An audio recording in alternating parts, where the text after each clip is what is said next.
আকাঙ্ক্ষাকে দূর করে দিতে চায়। কেন জানো? তারা যদি তোমাদের ভেতর থেকে জিহাদের তামান্না, জিহাদের আকাঙ্ক্ষা দূর করে দিতে পারে, তারা জানে এই মুসলমান যদি জেগে ওঠে, কেন জানো, এক এক মুসলমানের বাচ্চা অ্যাটম বোমার পাওয়ার রাখে, অ্যাটম বোমার ক্ষমতা রাখে। এই মুসলমান যুবক যদি জিহাদের ময়দানে এক আল্লাহর উপর ভরসা করে ঝাঁপিয়ে পড়ে, ইহুদিদের রাজত্ব থাকবে না, পত্তলিকদের রাজত্ব থাকবে না, খ্রিস্টানদের রাজত্ব থাকবে না, সাম্রাজ্যবাদীদের রাজত্ব থাকবে না।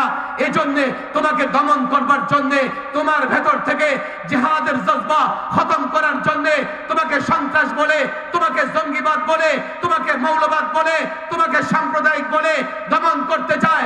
আর আমার মুসলমান যুবক না বুঝে তোমাকে জঙ্গিবাদ বলে যদি তাকে বুঝাতে পারো, এক একটা যুবক, এক একটা মুসলমান সন্তান অ্যাটম পাওয়ার, অ্যাটম বোমার চাইতে শক্তিশালী, জিহাদের ময়দানে তোমার সঙ্গে ঝাঁপিয়ে পড়ে গোটা দুনিয়া মুসলমানদের সামনে টিকতে পারবে না।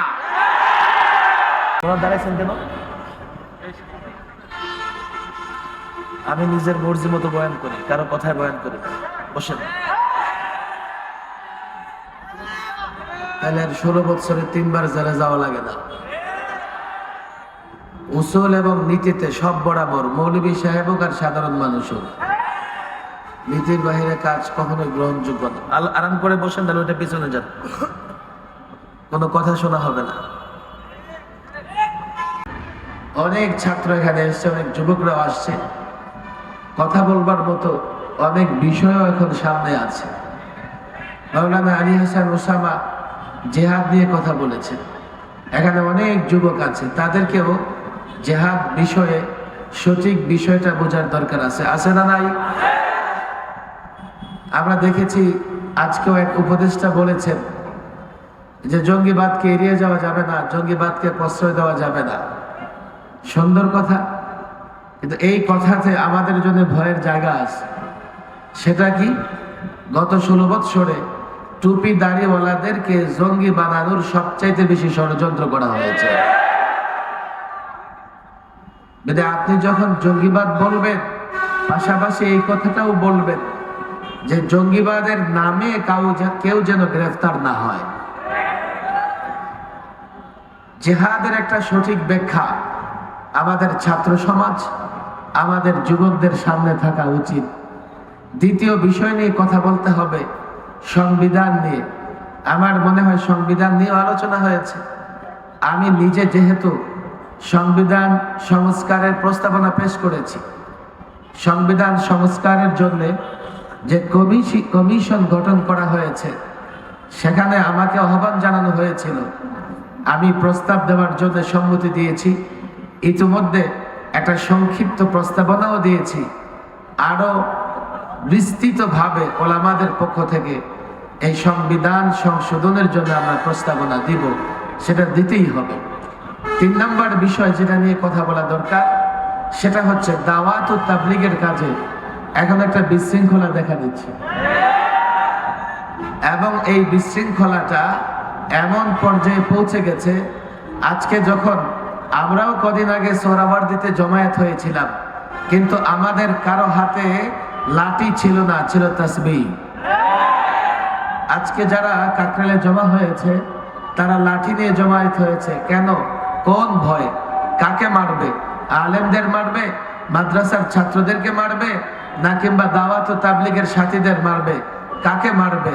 এই যে তোমাদের একটা উগ্র মনোভাব, এর জন্যই তো তাবলীগ দ্বিধা বিভক্ত হয়েছে। জিহাদ সম্পর্কে আমার নানা বক্তৃতা আছে। জিহাদ সম্পর্কে আমি আমার দৃষ্টিভঙ্গি টেলিভিশনেও, নানান টকশোতে, নানা সময়ে আমি পরিষ্কারভাবে ব্যক্ত করেছি। এখানে অনেক ছাত্র তোমরা আছো। জিহাদের বিধান আল্লাহ তাবারক ওয়া তাআলা কেন দিয়েছেন? যে আয়াতে জিহাদের অনুমতি দেওয়া হয়েছে, জিহাদের বিধান দেওয়া হয়েছে, জিহাদকে ফরজ করা হয়েছে, সে আয়াতে আল্লাহ তাবারক ওয়া তাআলা বিআন্নাহুম যুলিমু বলে এর কারণও ব্যাখ্যা করেছেন। যেহেতু মুসলমান মজলুম, আর কি করে মুসলমান মজলুম হয়েছেন? মক্কার 13টি বৎসর আমাদের কাছে একেবারে স্পষ্ট, এক এক মুসলমানের উপরে কতটা জুলুম করা হয়েছে। কতটা টর্চার করা হয়েছে। বেলাল হাবশী থেকে হযরত সুমাইয়া পর্যন্ত এক একজনের উপর কতটা নির্মম জুলুম অত্যাচার করা হয়েছে। সর্বশেষ রাসূলুল্লাহ সাল্লাল্লাহু আলাইহি সাল্লামকে হত্যার ষড়যন্ত্র করেছে। রাসূল মক্কায় থাকতে পারে নাই, মদিনায় চলে গেছেন। মদিনায় যাবার পরে জিহাদের বিধান আল্লাহ তাবারক ওয়া তাআলা দিয়েছেন। কেন দিয়েছেন? মুসলমান মজলুম, মুসলমান জুলুমের শিকার, মুসলমান বৈষম্যের শিকার, মুসলমান সন্ত্রাসের শিকার। জিহাদ হচ্ছে জুলুমের বিরুদ্ধে, জিহাদ হচ্ছে বৈষম্যের বিরুদ্ধে, জিহাদ হচ্ছে সন্ত্রাসের বিরুদ্ধে। যারা জিহাদকে জঙ্গিবাদ বলবে তারা বৈষম্যের পক্ষে, যারা জিহাদকে জঙ্গিবাদ বলবে তারা সন্ত্রাসের পক্ষে, যারা জিহাদকে জঙ্গিবাদ বলবে তারা জুলুমের পক্ষে। তোমাদের বুঝে না আসলে তোমরা গবেষণা করো। কলেজ ইউনিভার্সিটির ছাত্রদের আমি বলবো, তোমরা গবেষণা করে দেখতে পারো। আমি যে বক্তৃতা রাখছি, জিহাদ মানে যুদ্ধ। তো যুদ্ধ যদি অবৈধ হয়, যুদ্ধ যদি জঙ্গিবাদ হয়, তো পৃথিবীর প্রত্যেকটা রাষ্ট্র, প্রত্যেকটা দেশ যুদ্ধ করবার জন্য সেনাবাহিনী কেন লালন পালন করে? জিহাদ বা যুদ্ধ, যুদ্ধ যদি অবৈধ হয়, যুদ্ধ যদি সন্ত্রাস হয়, যুদ্ধ যদি জঙ্গিবাদ হয়, তাহলে পৃথিবীর প্রত্যেকটা রাষ্ট্র যুদ্ধের জন্য কেন আধুনিক অস্ত্র তৈরি করে? আমরা তো দেখছি যার হাতে যত আধুনিক অস্ত্র আছে সেই তত বড় মাতব্বর, তত বড় মোড়ল। কথা ঠিক না বেঠিক? বলে হুজুর যুদ্ধের সমস্যা নাই, সমস্যা হচ্ছে জিহাদ শব্দে। আপনারা জিহাদ শব্দ বলবেন না, আপনারা যুদ্ধ শব্দ বলেন, আমাদের কোনো আপত্তি থাকবে না। আমি বলি না না না, তোমাদের যুদ্ধ আর ইসলামের জিহাদ এক নয়, বিধায় আমি জিহাদ বলবো, আমি যুদ্ধ বলতে পারবো না। যদিও জিহাদ মানে যুদ্ধ, কেন আপনি জিহাদ বলবেন, কেন যুদ্ধ বলতে পারবেন না? তোমাদের যুদ্ধ কি? বর্তমানেও তোমরা যুদ্ধ করছো, সাম্রাজ্যবাদী শক্তিগুলো যুদ্ধ করতেছে, পৃথিবীর 50টা রাষ্ট্রে যুদ্ধ চলছে। এই যুদ্ধের চিত্র তোমরা দেখো, আর জিহাদের নিয়ম, জিহাদের ফর্মুলা দেখো। আজকে আমার হাতে লম্বা সময় নেই কথা বলবার মতো। জেনেভা কনভেনশনে এই রাষ্ট্রগুলো যখন যুদ্ধ করে, যুদ্ধের ময়দানে সৈনিক যদি আহত হয় তার চিকিৎসা, সৈনিক যদি বন্দী হয় তার নিরাপত্তা, যুদ্ধের ময়দানে অযোদ্ধা, নারী, শিশু, সাধারণ মানুষের নিরাপত্তার জন্য জেনেভা কনভেনশনে কিছু চুক্তি স্বাক্ষরিত হয়েছে। হ্যাঁ, এটা চুক্তি স্বাক্ষরিত হয়েছে, কিন্তু আমরা যদি দেখি রাশিয়া যুদ্ধ করতেছে ইউক্রেনের বিরুদ্ধে, আমেরিকা যুদ্ধ করতেছে নানা দেশের বিরুদ্ধে, চায়না যুদ্ধ করতেছে, ভারত যুদ্ধ করতেছে, তাদের যুদ্ধের বাস্তবতা কি? তাদের যুদ্ধের হাকিকত কি? তারা কেন যুদ্ধ করে? তারা যুদ্ধ করতেছে সাম্রাজ্যবাদ বিস্তার করবার জন্য। তারা যুদ্ধ ক্ষেত্রে নারীকেও টার্গেট করে, শিশুকেও টার্গেট করে। আমরা দেখেছি ফিলিস্তিনি শিশু, নারীরাও নিরাপদ নয়। ইসরায়েলিরা শত শত হাজারে হাজারে শিশু হত্যা করেছে, নারী হত্যা করেছে, গাজার এক একটা মসজিদ ধ্বংস করে দিয়েছে। এটা হচ্ছে তোমাদের যুদ্ধ। ইসলামের যুদ্ধ দেখো, নারী টার্গেট হয় না, শিশু টার্গেট হয় না, সাধারণ মানুষ টার্গেট হয় না। ইসলামের প্রত্যেকটা বিষয় সুন্দর, নামাজ সুন্দর, রোজা সুন্দর, যাকাত সুন্দর, ইসলামের মুআমালাত সুন্দর, বিচার ব্যবস্থা সুন্দর, আদব আখলাক সুন্দর, অনুপম ইউনিক। ইসলামের জিহাদ সুন্দর। তোমরা নোংরা, তোমাদের যুদ্ধ নোংরা, তোমরা সাম্রাজ্যবাদী, তোমাদের যুদ্ধ জুলুম, অন্যায় অত্যাচার, তোমার যে যুদ্ধ সন্ত্রাস। আল্লাহর কসম, এজন্য যুদ্ধ নয়, আমরা জিহাদ বলে থাকি। ছাত্র সমাজ বুঝবার চেষ্টা করো, এই জাতিকে যৌক্তিক জায়গা থেকে জিহাদ বোঝাতে হবে, না হলে তুমি জিহাদের কথা বলবে, এই জাতির যুবকরা তোমাকে জঙ্গিবাদ বলবে। জাতিকে যদি জিহাদ বুঝাতে না পারো, তুমি জিহাদের কথা বলবে, জাতি তোমাকে উগ্রবাদী বলবে। তুমি জিহাদের কথা বলবে, জাতি তোমাকে সাম্প্রদায়িক কথা বলবে। অথচ পশ্চিমারা জিহাদিস্ট নামে জিহাদের বিরুদ্ধে যে প্রপাগান্ডা চালায়, তারা মূলত প্রত্যেকটা মুসলমানের অন্তর থেকে যুদ্ধের আকাঙ্ক্ষা, জিহাদের আকাঙ্ক্ষাকে দূর করে দিতে চায়। কেন জানো? তারা যদি তোমাদের ভেতর থেকে জিহাদের তামান্না, জিহাদের আকাঙ্ক্ষা দূর করে দিতে পারে, তারা জানে এই মুসলমান যদি জেগে ওঠে, কেন জানো, এক এক মুসলমানের বাচ্চা অ্যাটম বোমার পাওয়ার রাখে। অ্যাটম বোমার ক্ষমতা রাখে, এই মুসলমান যুবক যদি জিহাদের ময়দানে এক আল্লাহর উপর ভরসা করে ঝাঁপিয়ে পড়ে, ইহুদিদের রাজত্ব থাকবে না, পত্তলিকদের রাজত্ব থাকবে না, খ্রিস্টানদের রাজত্ব থাকবে না, সাম্রাজ্যবাদীদের রাজত্ব থাকবে না। এজন্য তোমাকে দমন করবার জন্য, তোমার ভেতর থেকে জিহাদের জজবা খতম করার জন্য তোমাকে সন্ত্রাস বলে, তোমাকে জঙ্গিবাদ বলে, তোমাকে মৌলবাদ বলে, তোমাকে সাম্প্রদায়িক বলে দমন করতে চায়।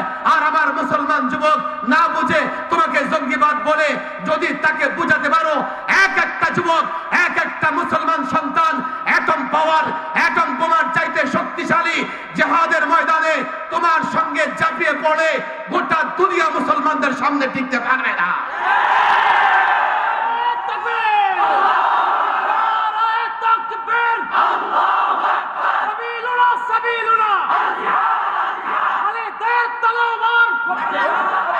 তারা বলবে কি, হুজুর জিহাদের নামে তো অনেক জায়গায় অনেক উল্টাপাল্টা কাজ হচ্ছে। আমি বললাম, জিহাদের নামে যদি কোথাও উল্টাপাল্টা কাজ হয়ে থাকে, যারা উল্টাপাল্টা কাজ করে তারা দায়ী। কথা ঠিক না বেঠিক? তুমি জিহাদ, জিহাদিস্ট, জিহাদের কথা বললে তারা জঙ্গিবাদ কেন বলবা? উদাহরণ চাও, এক্সাম্পল চাও? পৃথিবীতে অনেক রাষ্ট্রপ্রধান গণতন্ত্রের কথা বলে স্বৈর শাসন চালু করেছে। এর একটাই যে পলাতক সরকার অনেক গণতন্ত্রের কথা বলেছে, কিন্তু 16 বছরে স্বৈর শাসন প্রতিষ্ঠার পরে এই দেশের জনগণের উপরে জুলুম ছাড়ার কিছুই করে নাই। তোমরা সমাজতন্ত্রের কথা বলো, পৃথিবীতে অনেক রাষ্ট্রপ্রধান সমাজতন্ত্রের কথা বলে স্বৈর শাসন প্রতিষ্ঠা করেছে। কই, তোমরা তো গণতন্ত্রকে দোষারোপ করো না, তোমরা তো সমাজতন্ত্রকে দোষারোপ করো না। জিহাদের নামে যদি কেউ উল্টাপাল্টাও করে থাকে, জিহাদকে কেন দোষারোপ করো? জিহাদকে এই জন্যই দোষারোপ করো, তোমাদের মুখে পশ্চিমারা হাড্ডি দিয়ে রেখেছে। বাংলাদেশের সংবিধান সংস্কার করার দরকার আছে। বিশেষ করে এই ফ্যাসিস্ট সরকার 2011-তে সংবিধানকে এত কাটা ছেঁড়া করেছে, সংবিধান থেকে বিসমিল্লাহ তুলে দিয়েছে, সংবিধান থেকে আল্লাহর উপর আস্থা বিশ্বাস মুছে দিয়েছে, যার কারণে আল্লামা মুফতি আমিন রাহিমাহুল্লাহ এক বক্তৃতায় বলেছিলেন, যেই সংবিধান থেকে বিসমিল্লাহ তুলে দিয়েছে, যেই সংবিধান থেকে আল্লাহর উপর আস্থা বিশ্বাস তুলে দিয়েছে, সেই সংবিধানকে ডাস্টবিনে নিক্ষেপ করা হবে। আল্লামা মুফতি আমিন রাহিমাহুল্লাহর বিরুদ্ধে রাষ্ট্রদ্রোহ মামলা হয়েছে। কেন তিনি সংবিধান নিয়ে কথা বললেন? কেন তিনি সংবিধান নিয়ে কথা বললেন? দেখো, ছাত্র সমাজকে আমি বলি, আমাকে বলা হয়েছে, হুজুর আপনি যেহেতু সংবিধান সংস্কার করতেছেন, আপনাকে তারা ডেকেছে, আপনি সংবিধান নিয়ে কথা বলবেন না। আমি বললাম, আমি যে সংবিধান নিয়ে কথা বলবো না, বলবেটা কে? আমাদের ছেলেরা তো সংবিধান নিয়ে পড়াশোনা করে না। যে রাষ্ট্রে তুমি বসবাস করতেছো, সেই রাষ্ট্রের সংবিধান সম্পর্কে তোমার জানতে হবে, যাতে কখনো সুযোগ হলে তুমি সেই সংবিধান পরিবর্তন করে, সংস্কার করে একটা ইসলামী সংবিধান প্রণয়ন করতে পারো। দেখো, 71-এ রাষ্ট্র স্বাধীন হয়েছে, 72-এ সংবিধান প্রণয়ন হয়েছে। 72 সংবিধান প্রণয়ন করতে গিয়ে সংবিধানের মূল নীতিতে ওরা সেকুলারিজম নিয়ে এসেছে। বলে, হুজুর সেকুলারিজম কি জিনিস? অনেক যুবকরা সেকুলারিজম বুঝে না, ধর্ম নিরপেক্ষতাবাদ বুঝে না। এই জন্য সেকুলারিজমের বিরুদ্ধে আমরা যতটা ক্ষুব্ধ, এই যুবকরা ততটা ক্ষুব্ধ নয়। সেকুলারিজম বুঝতে চাও? আমি তোমাদেরকে 2টা উদাহরণ দেই। আমি সেকুলারিজমের সংজ্ঞায় যাব না। কামাল আতাতুর্ক তুরস্কে সেকুলারিজম প্রতিষ্ঠা করেছিল। সেকুলারিজম প্রতিষ্ঠা করবার পরে হিজাব নিষিদ্ধ, দাড়ি রাখা নিষিদ্ধ, কোরআন পড়া নিষিদ্ধ। তুরস্কের মুসলমানেরা গর্তের ভিতরে লুকায়া লুকায়া কোরআনে কারীম শিক্ষা করত, মসজিদগুলোকে মিউজিয়াম বানিয়ে ফেলেছিল। এমনকি তুরস্কের যে বর্ণ অক্ষর, এই অক্ষরগুলোর মিল ছিল আরবি অক্ষরের সাথে। এই কামাল আতাতুর্ক কি করেছে? কেন মিল থাকবে আরবির সঙ্গে? এটা তো একটা ধর্মের একটা প্রতীক হয়ে যায়, একটা ধর্মের সঙ্গে মিলে যায়, এটাও রাখা যাবে না। বর্ণ পরিবর্তন করে এমন বর্ণ প্রত্যাবর্তন করেছে যার মিল থাকবে ইংরেজের সঙ্গে। এইভাবে তুরস্কে কামাল আতাতুর্ক সেকুলারিজম প্রতিষ্ঠা করে তুরস্ক থেকে ইসলাম বিদায় করে দিয়েছিল। যদিও এখন মিস্টার এরদোগান এসে যেই তুরস্কে কোরআন পড়া নিষিদ্ধ ছিল, এখন তুরস্কে রাষ্ট্রীয় অনুষ্ঠান শুরু হয় প্রেসিডেন্টের কোরআন তেলাওয়াতের মাধ্যমে। বাংলাদেশ হুজুর, তুরস্কের ইতিহাস তো শুনলাম, বাংলাদেশে সেকুলারিজমে আপনার সমস্যা কোথায়, আপনার মাথা ব্যথা কোথায়? তোমরা জানো 2011-তে সংবিধানে সেকুলারিজম আসছে, ভারতে শিক্ষা পাঠ্যক্রম শিক্ষা সিলেবাস প্রণয়ন করা হয়েছে। যেহেতু রাষ্ট্রের ধর্ম নাই, যেহেতু রাষ্ট্র ধর্মহীন, তাহলে শিক্ষায় ধর্ম থাকবে না। এজন্য তারা কি করলো? নবীদের জীবনীবাদ, সাহাবীদের জীবনীবাদ, মুসলিম লেখকদের জীবনীবাদ, এইভাবে শিক্ষা ব্যবস্থাকে সেকুলারিজমের মাধ্যমে তারা প্রণয়ন করে জাতির শিক্ষার্থী সন্তানদেরকে নাস্তিক মোরতাদ বানানোর ষড়যন্ত্র করেছিল। তাদের সেকুলারিজমের প্রভাবটা কোথায় পড়েছে দেখো। সর্বাগ্রে তারা শিক্ষা ব্যবস্থায় হাত দিয়েছে, শিক্ষা ব্যবস্থায় হাত দিয়ে ইসলামী শিক্ষাকে ধ্বংস করবার চেষ্টা করেছে। এমনকি আলিয়া মাদ্রাসার বই পুস্তকে নাচ গান, তার প্রচ্ছদে হিজাব ছাড়া নারীর ছবিও তারা স্থাপন করেছে। বাংলাদেশে কি করে সেকুলারিজমের প্রভাব আমাদের উপরে পড়েছে জানো? সর্বশেষ তারা ইসলামী শিক্ষাকে সংকুচিত করেই ডারউইনিজম নিয়ে আসছে। ডারউইনিজম এই জাতির শিক্ষার্থীদেরকে বানরের বাচ্চা বানানোর ষড়যন্ত্র তারা করেছে। আমি বলি দেখো, আমরা আদম সন্তান, আল্লাহ আমাদের সম্মানিত করেছেন। আমরা বানরের সন্তান নই, আমরা বানর থেকে সৃষ্টি নই। তোমরা যারা নাস্তিক মোরতাদ বেঈমান, তোমাদের কারো জন্ম পার্কে, কারো জন্ম নদী নালা ডুবায়, তোমরা তালাশ করে দেখো তোমাদের জন্মের পেছনে বানরের অবদান আছে না নাই? সেকুলারিজম নিয়ে এসছো কেন? বিসমিল্লাহির রহমানির রহিম কেন বাদ দিয়েছো? আজ পর্যন্ত বাংলাদেশে কাউকে দেখি নাই সেকুলারিজমের জন্য সমাবেশ করতে, দাবি করে রাজপথে নামতে।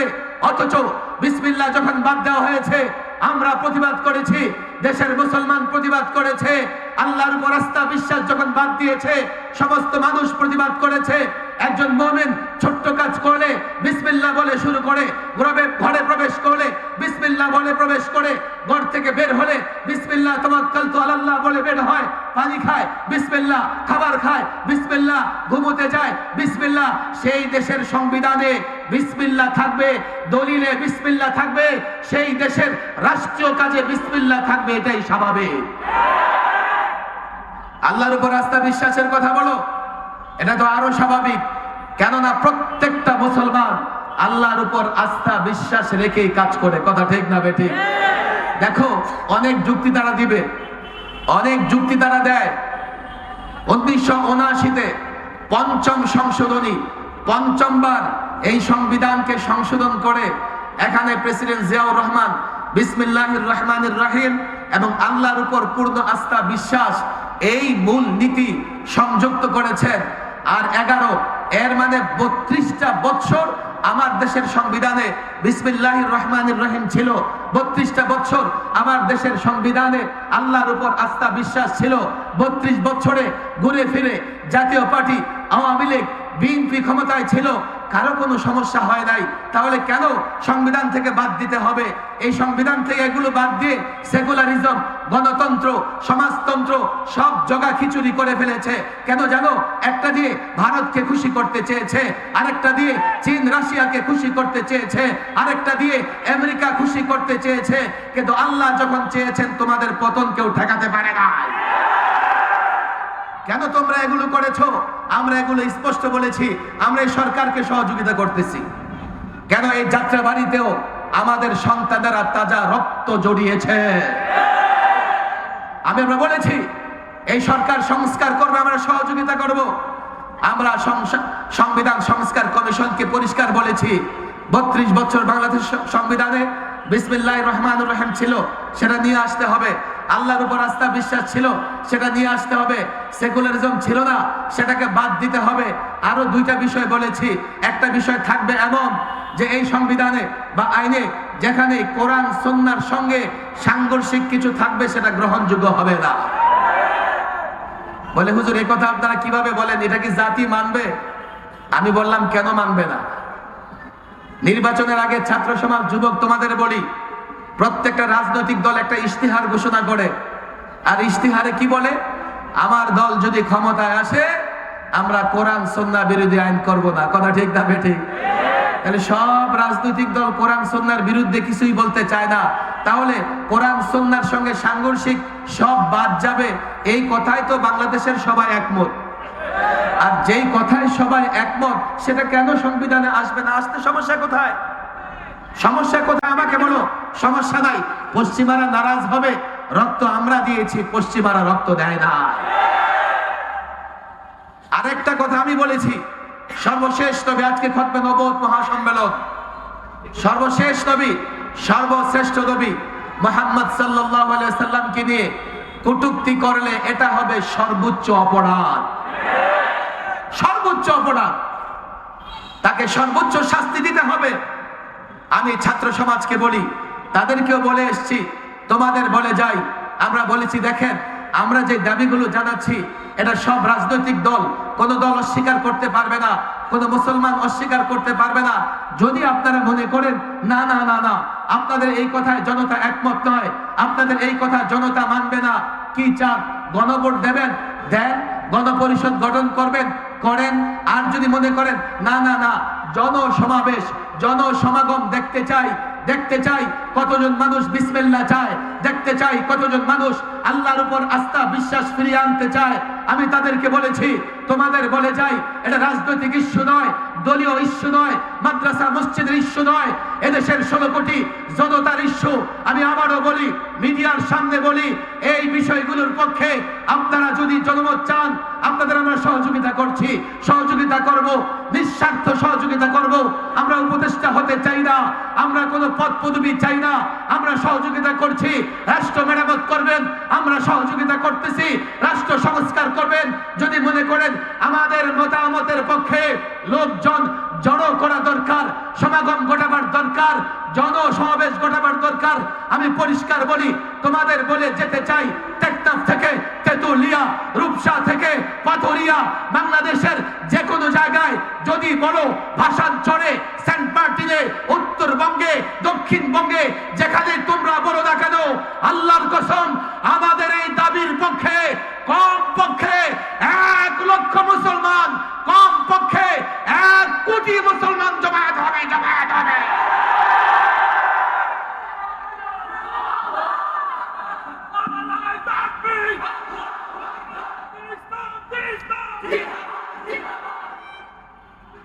আমাদের এতাতি ভাইদের আমি বলি, শোনো, তোমরা তো শুধুমাত্র দাওয়াত ও তাবলীগের কাজের সঙ্গে জড়িত। আমাদের ছাত্র ভাইরা রক্ত দিয়েছে, দেশের পাহারাদারি করতেছে, আলেম ওলামারা সকল ফিতনার মোকাবেলা করতেছে।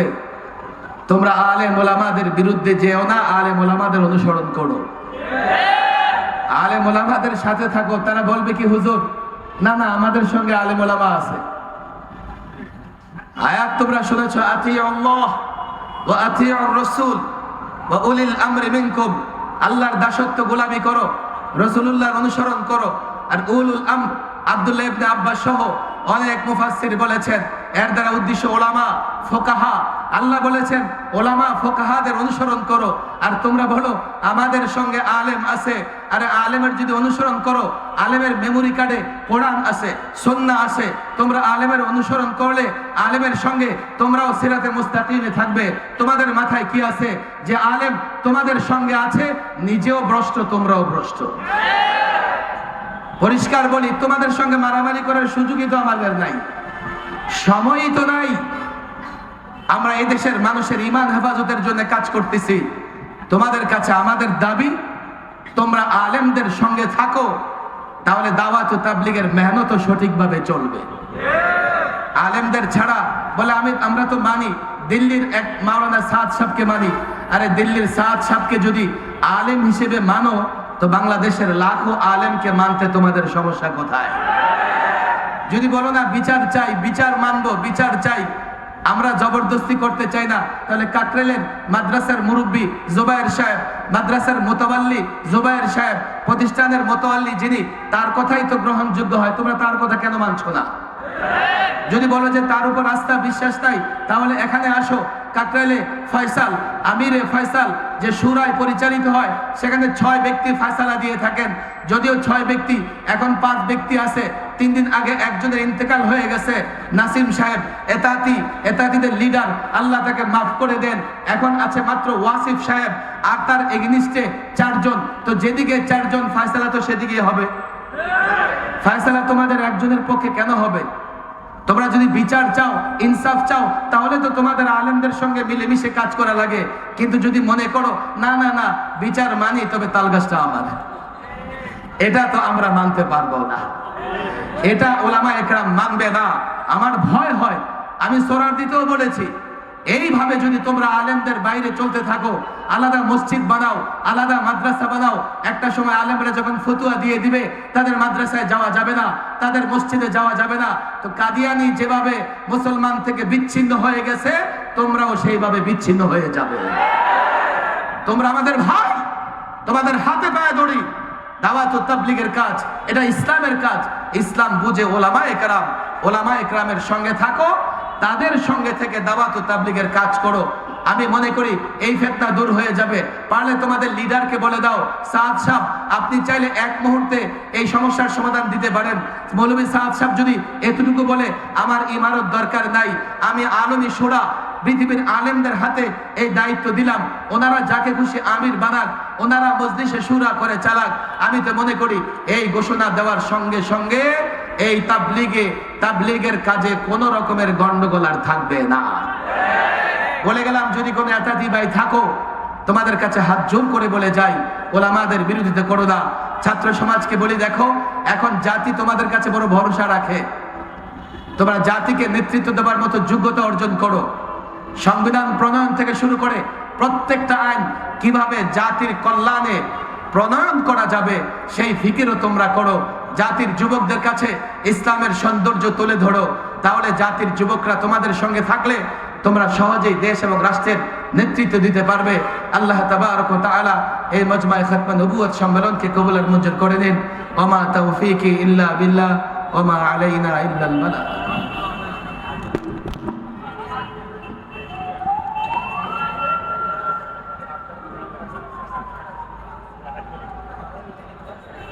এই পুরো মানে মাইক লাগে, মাইক থাকেই।